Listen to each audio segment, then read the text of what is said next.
She didn't have much of a response. All she knew is what she was doing the night that she was there.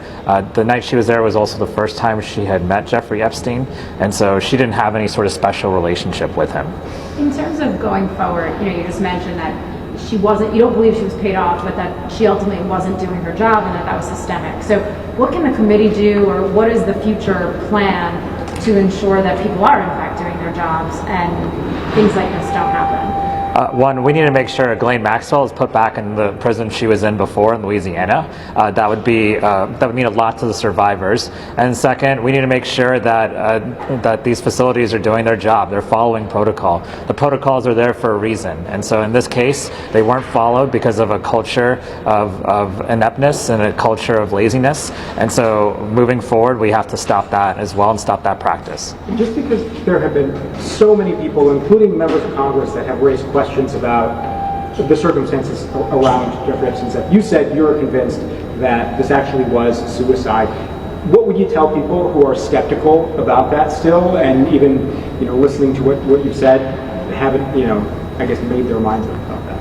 I've kept an open mind on this, and so having talked to Ms. Noel, having also talked to Alex Acosta, having viewed some of the materials we have through this investigation, it's hard to come to a different conclusion that he committed suicide. I fully believe he committed suicide, but how he was able to commit suicide, there are open questions about that. Why was he given special treatment, like extra linens that he used to hang himself? Why was he given that CPAP machine, which he could have also used to hang himself?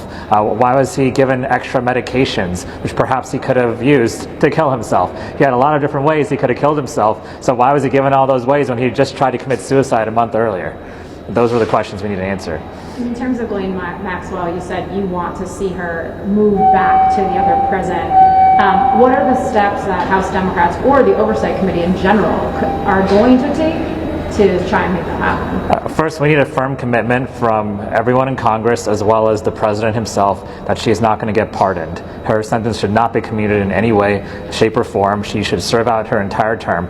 Second, we need to put pressure on this administration to move her back. We have not gotten a good explanation as to why she was moved in the first place. All we know is that she was moved as soon as Todd Blanche, the acting AG, interviewed her for 6 hours. I don't think that was a coincidence, and I don't think the idea of her being pardoned, being hung out there in the public is a coincidence either. So we need firm commitments that she will not get a pardon, and we need her moved back. Is there anything that you learned today during this interview that you did not know previously that was particularly shocking or surprising? I learned a lot about the special treatment he received. For instance, he had access to medications that none of the other inmates had. I learned that from her today. I couldn't believe that he had extra linens and access to a CPAP machine. Frankly, he should not have gotten all that special treatment in the first place. He should be treated like every other person, and he also just tried to commit suicide, so he should have been on closer watch as well. So he was put in that facility specifically to make sure that no harm came to him or that he didn't commit harm to himself, and the system completely failed.